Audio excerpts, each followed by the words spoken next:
د طالبانو تازه شرموونکی او خاینانه کار.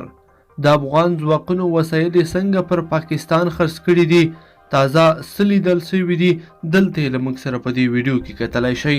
درنو لیدونکو السلام علیکم، وخت مو په خیر.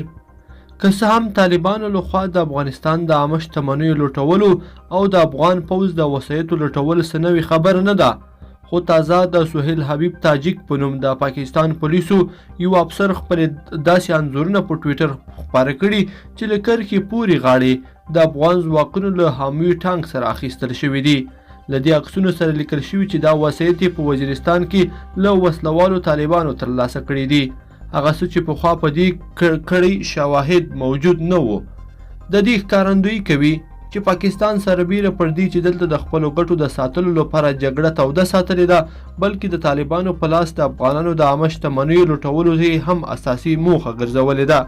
د پاکستان د ګټو په خاطر له دې ټولو سربیره وسلوال طالبان پر دا حق لري چې د امکاناتو له برابرولو سره یو ځای باید په خپل قلمرو کې ورته منظم پټنځایونه او روزنځایونه هم جوړ کړي، په داسې حال کې چې افغان حکومت تل د پاکستان له لوري د وسلوالو طالبانو پر تمویل او تجهیز سربیره دې ډلې ته د خوندي پټنځایونو ورکړي او په اړه یې هم شکایت کړی دی، خو پاکستان او طالبانو په یوه خوله د افغان حکومت دغه ادعا ناسمه بللې ده.